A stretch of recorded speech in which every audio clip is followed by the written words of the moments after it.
Hello and welcome. In this video, I'll be going over a few of the tips and tricks that I've learned over the doing of this personal project.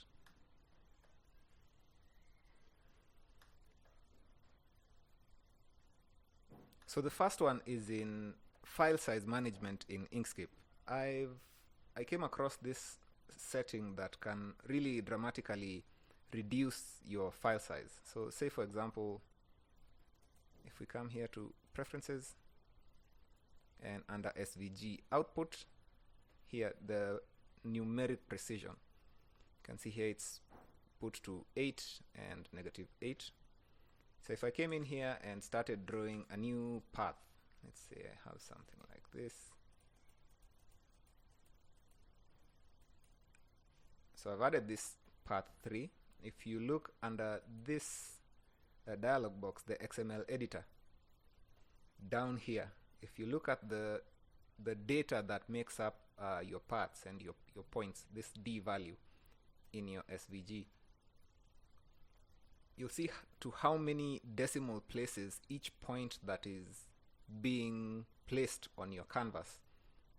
You have this value, and depending on the precision that you want in your file, I've recently come to find out that this is it's a bit much. I could do with maybe up to 2 decimal places.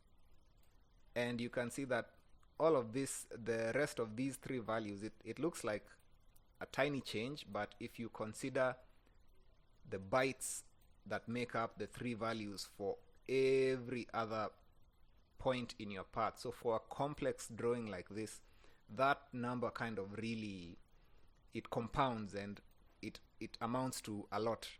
And I found you can reduce the size of your file by just reducing this to say 2 decimal values and hitting OK. I found that I could reduce my file size to up to 60% depending on the precision that I'm looking for. So that was a big one. The next one is to do with the coloring. I'm using a certain trick here to color the objects, which give me some advantages when I go over to now adding some programmability to the drawing. So if we look at the shirt, for example, it's this group here. I could toggle it on and off. So you can see I have 1, 2, 3, 4, 5 path objects that make up this open shirt. And for the colors, I'm just coloring the last object underneath this one. So this trick of making the shadows transparent, so I have 2 layers of shadows. First I have the outline, which is entirely black, and then these 2 layers of shadows, and then the colored object underneath. So if I were coloring these shadows by giving them a solid color, you can see here it's black and then has some transparency.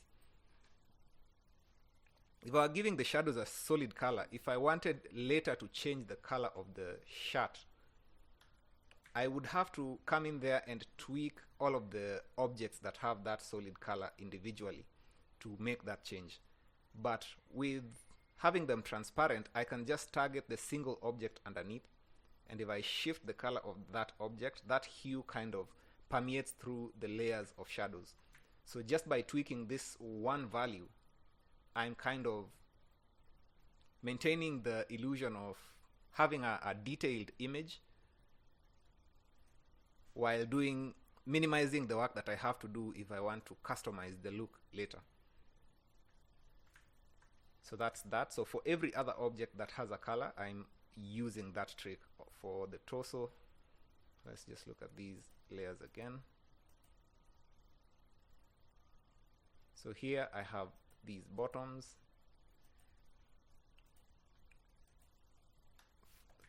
Also for the mask, I have all of these. So it's the same trick I'm using to do that. So that approach just gives me helps me maintain a detailed, high fidelity looking image while minimizing the amount of work that I have to do to tweak all of this later.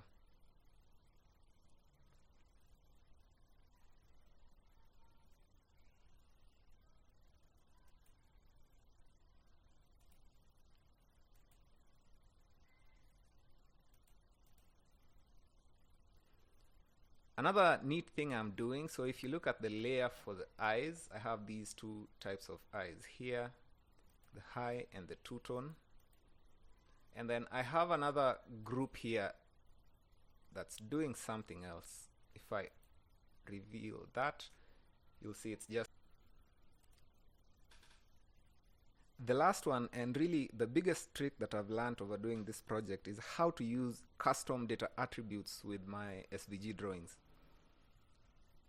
And custom data attributes is just a way of adding more information inside your document so that you can kind of lighten the work that needs to be done on the JavaScript side of things if you want to play around and make your drawing programmable.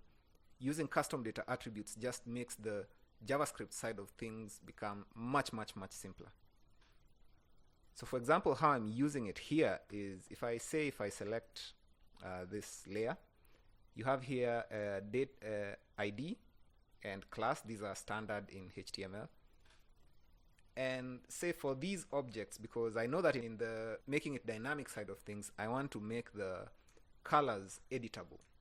So I'll need a way to kind of directly target these colors. And one way to do that, you could take the structure of the document, take your IDs and classes and embed that inside your JavaScript code. But I found that this made it just a lot simpler. Say I could come here and select this the colored layer of the trunks like that, and then here I can add a new attribute and call it data color, and then here I'll say bottoms because that's the name of the trait, and because inside this trait there's two of them, I'll target also this one and say the same thing, data color, and then bottoms, and I'll go through the entire drawing targeting the color layers and adding that custom data attribute.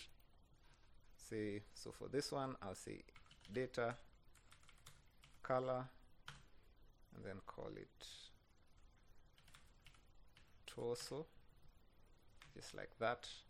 And then I'd go through the entire list in the torso, the colored layers in the torso, and give them the same custom data attribute. So this just made it so much easier. In the JavaScript, I'm just targeting the objects with the custom data attribute and then giving them the specific color that I want.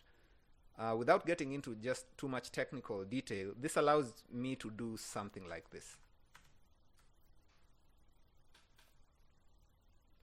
So this one drawing with all of the different traits embedded within it, I'm then embedding it inside a HTML file, and in JavaScript, I've kind of written a mechanic into how the layers are revealed.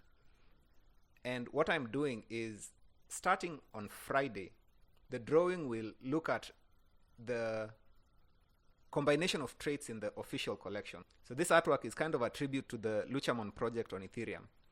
Every day for 24 hours, it looks at the combination of traits in the official collection, and the official collection is using low fidelity SVG to kind of achieve the same effect of having highly programmable stuff inside a constrained compute environment. And I think they really did a good job into having like a very diverse collection with different traits in a very constrained environment, using SVG to minimize the file size and still come up with something that's super diverse. So I found that to be really cool, especially for an SVG type project. I really love the SVG vector format. So yeah, that's the overview. Every day for 10,000 days starting Friday, this artwork morphs every 24 hours to take a different combination of traits, while exposing the colors on this end to the collector to customize for themselves. When the collector customizes the colors, those colors are pinned so that even when the drawing flows over into the next version of the following day, the customized colors flow into the next drawing. So we could just use this because this is the one constant color across all drawings. If you start doing something like this, you'll see that there's that color that changes, and that color sticks. You could imagine a single frame, a single of these very quick frames to be 24 hours.